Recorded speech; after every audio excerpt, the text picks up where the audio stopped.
Welcome to the Workamper Show, brought to you by Workamper.com. This podcast helps you discover how to finance your RV travel dreams.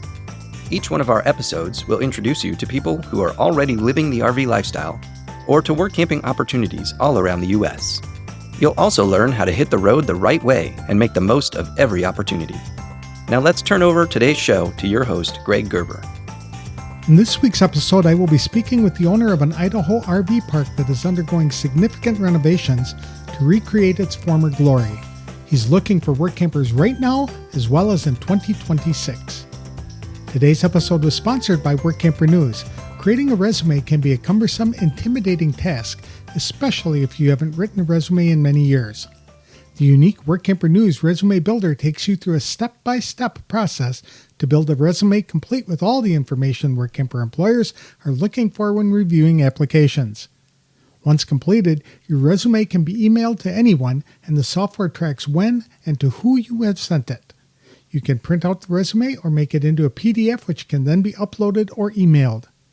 Some employers never advertise, not on Workamper.com or anywhere else. They find all of their applicants by searching through the Workamper News resume database. If you don't have a resume in the Workamper.com database, you'll be missing out on some great opportunities. To open the door to more work camping jobs, become a Workamper member today by visiting www.workamper.com. Brandon Moore is the current owner of Rigby Air Village RV Park in scenic Rigby, Idaho. Originally built in the 1970s, the park had fallen into disrepair, but Brandon and his team are bringing it back to life. With brand new bathrooms, a modern office, upgraded infrastructure, and future plans for a unique wind-sheltered outdoor movie crater, Rigby Air Village is becoming a destination worth exploring. The park offers 90 RV sites, of which 80 have full hookups and 10 offer only water and electric connections. Rigby Air Village is open year-round, but the busy season runs from May through October. Nestled just an hour to 90 minutes from natural treasures like Yellowstone, Grand Teton, Craters of the Moon, and Jackson Hole, the location offers many recreational opportunities for travelers and work campers alike. In today's conversation, Brandon shares details about what makes the park special, how the team is building a welcoming and flexible work environment, and why Rigby Air Village could be a great fit for work campers who enjoy variety, autonomy, and the great outdoors. To tell us more, please welcome Brandon Moore, the owner of Rigby Air Village RV Park, to the show. Thanks for joining me today, Brandon. I appreciate the time. I understand you folks are revisiting or relaunching the Rigby Air Village RV Park in Rigby, Idaho. Tell us about it. Thanks, Greg. It's great to be on with you. Yeah, exactly what we're doing. We've found this kind of little gem located in Rigby, Idaho, and we're bringing it back to life.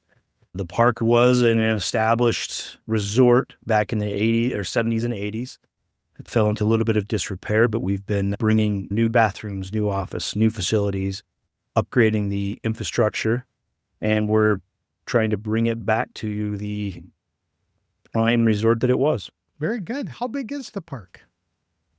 So we have 80 full hookups and then 10 water and electric hookups, so 90 total units. Okay. Any other amenities that people would be interested in? We've got, like I say, we've got new bathrooms, new office. We will be having some dog runs, some kids' playgrounds, and then down the road, we keep building the amenities list.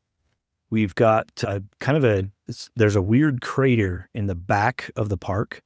And so we're going to actually create a movie screen there. So you'll be able to watch a drive-in movie, but you'll be down in the whole, in this kind of little crater thing that we have. And the reason that's good is if anyone has been to southern Idaho, they know how the wind just constantly blows. So it'll be a good way to get out of the wind, but still have a nice space with your families. That'll be fun when that's completed. Is that going to be done this summer? Not this summer. We're starting on the work on that and revamping that. It should be probably ready to go by next. Is your RV park open seasonally or year-round? It's open year-round. Okay. So we like to run as a nightly resort from May to October. And then from October to roughly March or April, we will do that just as monthly rentals. Okay. So are you looking for work campers seasonally or year-round? So we just hired a new manager. So he's going to be there year round. We want to hire some work campers to support him seasonally. Okay. The way that we've built our staffing model, we believe that he'll be able to handle most of the work for the winter time here. We foresee the traffic dying down here by the end of September, but we want to ramp up and be ready to go with full staff by May of next year. All right. So the park is generally open from May through October. That would be considered a season? Yeah. I mean, like I say, it's open year round. We have heated hydrants and everything, but as far as full tilt and having the work camper support will just be May through September, October. September, October. Very good. What kind of jobs are you looking for the work campers to do? Yeah. So what we're looking to do is have them support our manager in those roles. So we'll have roles for office staff. We'll have roles for grounds maintenance. We'll have roles for building maintenance. And we want to rotate those workers into kind of that standard work camper shift where they're able to either exchange a site for maybe 4 to 6 hours a week, or if they want to work more, we can create these 15 to 20 hours per week schedule. And like I said, we want to try to get maybe four work campers or 2 couples, just so we can have enough to rotate things through, keep it interesting for them, make sure everyone has their time off that they really are doing this lifestyle for. Work campers appreciate that time off to do the exploration, especially in Idaho when there's so much to do in that area. So the number of hours that the work campers are expected to put in would be at least 6 for the full hookup or RV site, and then more on an hourly basis? Correct, yes. Okay. And what is the starting wage? We're looking at 13 to 15, depending on experience, skills that come with it. Super. And that plus an RV site. Are there any other perks that are included in that? In Idaho, electricity is very expensive. So we have the RV full hookup, which comes with water, electric, sewer. But the electric, we're going to give a $250 stipend. So they'll have that option there just because, like I say, it's so expensive. Okay. And you said you're going to look for 4 work campers or 2 couples. Would you consider a family, especially somebody with older teenagers could help out the park as well? Sure. Yeah, we've noticed that, like I say, I'm sure you've noticed as well, the demographic of the traveling RV family is growing. You're generally not always getting those older couples. You're getting those younger families that have lots of opportunities and a lot of skills combined with the whole group. Right. If you're only making the work campers work 6 hours a week for their site, how many days off do they have? Or how many days are they needed to work? So if we're doing, like I said, it depends on the skills that they'll be doing. If they're just doing just for the site, then they'll be kind of 6 hours. We want to try to ultimately find workers that want to do maybe 15 to 20 hours because that kind of works with our staffing. Okay. If we can get people to commit to those kind of hours, that will help us spread the load, make it so people don't feel like they have a full-time job, give them that opportunity to have time off. That makes sense. So 20 hours a week is ideally what you're looking for. 6 hours would go toward the site itself and the other 14 would be paid. Correct. Yes. That sounds like a good deal with a lot of benefits for folks. What kind of traits and qualifications are you looking for in the work campers? The beauty of work campers is everyone has a different background, right? That's right. You have engineers, you have people who have business backgrounds, you have all kinds of different skills to pull from. So I definitely think the benefit of having that open group to pull from is a huge benefit to the park as well. Okay. So just everybody with experience, you're not looking for specific skills, like you don't need anybody with construction or anybody who's familiar with the electrical components and things like that? Yeah, we've got one group that lives in the park already. And so they're really good. They're really good handy-wise. So they're really good with electric. They're really good with plumbing. So we're taking care of that way. So the groups or the workers that would provide probably the greatest benefit would be some really good office staff. Maybe they're a little bit more tech savvy than the average worker. We do incorporate a lot of, just like with any park, we're starting to incorporate some AI systems. We're starting to incorporate things with our phone systems that are probably not going to be standard And then with the different platforms now that you can combine with, right? You've got all the Resnexes, you've got the HipCamp, all these different like APIs that you have to integrate. And that does take a certain amount of tech skills. Is there a specific type of software that you use for your reservations program? We use Resnexes. Okay, super. So people who are familiar with that would have an even easier opportunity to come work for you. Oh yeah. Yeah. Anyone who has skills with Resnexes would move to the top of the list pretty quick. Okay. And when do you typically begin recruiting for Workampers? So we have opportunities for the end of the season here, maybe August through September. 2025? 2025. And so I'll pause, but this is going to air at when? Probably next spring? No, it could go next week if you'd like it to. Yes. So if you have an opening for 2025, yeah, it'd be timely to put it out right now. Oh, sorry. I got the email said that it wasn't going to be till next spring. Oh, sorry. Okay. Do you want it to go? It can wait for several weeks or months, but it can go next week if you'd like. Sure, let's do it. Yeah. Super. We'll delete all of that. And I'll say, so do you have any openings for 2025? We do. We are looking to bring people on from August, September, October. So anyone that has maybe closed out some maybe Florida plans or people that are still in limbo, if they are looking for opportunities, we definitely are looking for some people to help us finish out the season this year.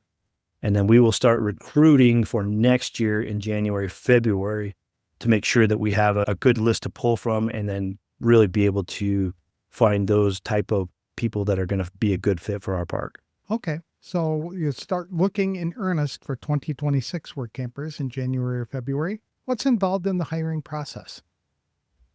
So we've got a great HR team. They are very experienced. They come from a healthcare background. And so we go through, obviously we do all the vetting with background checks, credit checks, but then we'd like to find people that have either customer service experience, and then we're going to go through those kind of questions. We're going to go through those problem solving questions and try to find those people that like to be able to, that can think through the process and could be guest service oriented. That would be important for a smaller campground, I would imagine. And you Definitely. also mentioned that your folks are going to be generally working in the office as well as the grounds and building, but on a rotating thing. So are you looking for people to be cross-trained in all three of those areas so they can fill in at any time, or are they specializing? Yeah, we can be flexible. The initial people that we've talked to just off of the Workamper site, some of them have been very specialized to where they either specialize or they have some physical needs where they would only be good for office staff. Okay. And that's great, right? We want to make a space for everyone. We want to be an equal opportunity employer. So if people have specific needs, we want to be able to accommodate those needs. We prefer flexibility, of course, and the ability to move through a lot of different roles is more helpful. But if we need to hire maybe 6 people in order to cover all those goals, we're not opposed to that. Okay. What could a Workamper do to really stand out if they wanted to come up and work for your park? Kind of worker that we're looking for would be a really kind of attitude, really have a great attitude, be a really hard worker, but just be open. The hospitality industry is definitely one that requires flexibility. It also requires a lot of critical thinking skills. And I think the thing that we are looking for are just people that can be flexible. If you need to go to office, if you need to work with grounds, if you need to help clean bathrooms, those kind of things. We want people that are going to be flexible that way. And then also we want those people that, hey, if there's a system that we have that we've been utilizing and it's not working, we're open to new methods as well. There's more than one way to skin a cat, right? The old saying is, but we're always looking to become efficient, become more basically open to new ways of doing things. I like that. So you're open to experienced Workampers offering suggestions on things that have worked at other parks. Yes, very well said. That's Greg. good. They love to offer that. Some parks are not willing to accept that. They do it their way, and that's the way it's going to be. But it's neat that you're open to other ideas.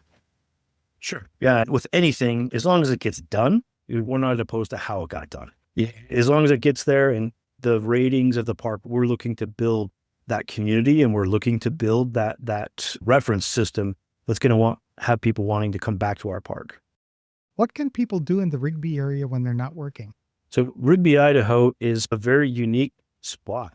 We're looking at, it's 1.5 hours away from West Yellowstone. It's 1.5 mile, an hour and a half from Jackson Hole. It's 1 hour away from Driggs, Idaho, Palisades, Grays River, Crater of the Moon. So the park itself is a pass-through park on your way to Yellowstone and these big attractions. But at the same time, a Workamper is ideally located that they can just do missions, a 1.5 hour drive, and you're in Grand Teton National Park. You're in West Yellowstone. You have this excellent location, and you can, on the clear days, you can see the tip of the Grand Teton from the park. And so you still got an hour of driving, an hour and a half driving to get there, but it is inspiring. And then the other recreation opportunities going to the east as well, you're close, you can get into Sun Valley, you can get into mountains there as well. How far from Salt Lake are you? We're about 3.5 hours. Okay. So lots to do in that area. Yeah. It's a growing area, but then the amount of recreation opportunities is endless. Rigby is a relatively remote location, it looks like on my map. What's the closest Walmart? Closest Walmart is Idaho Falls. Okay. So that's only a couple miles away. Yeah, we're looking at less than 10. Okay. Very good. Is there one thing that you wish all Workampers knew before they came to work for you? I think the biggest thing is that we took over management of this park in February. And so there is a lot of growth opportunity with this park. We do, like I say, want to establish that community feel. We want to establish that return customer.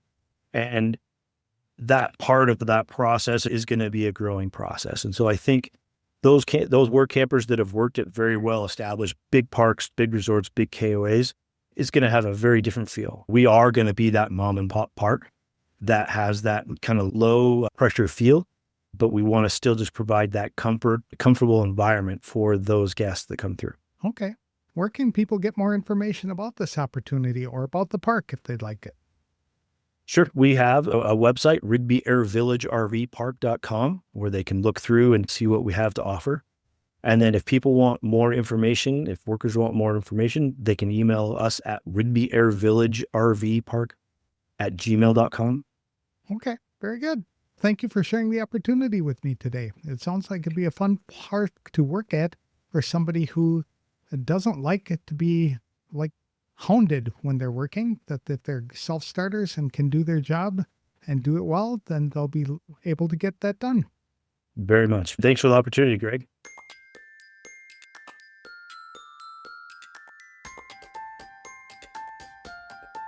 Rigby Air Village RV Park isn't just a place to park an RV, it is a growing community with a mission to blend small-town comfort with modern amenities. As the park continues to evolve, Brandon and his team are building a family-friendly, guest-oriented atmosphere. To help support their vision, they're looking for Workampers who want to do more than just punch a clock. The park currently seeks 4 Workampers or 2 couples during its peak season. Workampers can specialize or rotate through a variety of roles, including office administration, groundskeeping, and building maintenance. People working in exchange for an RV site should expect to put in about 6 hours per week. But for those looking to earn additional income, the park offers paid hours at $13 to $15 per hour, depending on experience, with schedules ranging from 15 to 20 hours per week. Workampers receive a $250 monthly electric stipend to help offset the high cost of utilities in Idaho. Tech-savvy applicants with experience using ResNexus or other reservation systems will have a leg up, especially for office roles that involve handling guest communications, AI-enhanced phone systems, and integrated reservation platforms. Brandon emphasized the importance of hiring people who are eager to contribute, offer ideas, and to help shape the future of the park. Workampers who bring constructive feedback from other experiences will be welcomed with open arms. Applications are being accepted now for positions that start as early as August or September of this year, with recruiting for the 2025 season ramping up in January or February. If you'd like to learn more or to apply, visit www.rigbyairvillagervpark.com or email the team directly at rigbyairvillagervpark@gmail.com. Today's episode was sponsored by Workamper News. Much more than just a job listing website, when you put the tools of this professional service into action, you'll find out just how easy it can be to turn your work camping dreams into reality. The Workamper membership opens the door to a one-stop shop for all things work camping. Being the original resource for work camping, you'll find the largest number of job listings, be able to connect with the community of work campers, and view resources compiled by experts who've been enjoying the RV lifestyle for many years. If you're serious about leading a successful and enjoyable work camping lifestyle, then membership is for you. Join today at www.workamper.com. Embark on new adventures today with the support of Workamper News behind you. That's all for this week's show. Next time I'll be speaking with another employer who is looking for work campers in 2026 and beyond. Thank you for listening, and if you like these interviews, please consider leaving your review wherever you download the episodes.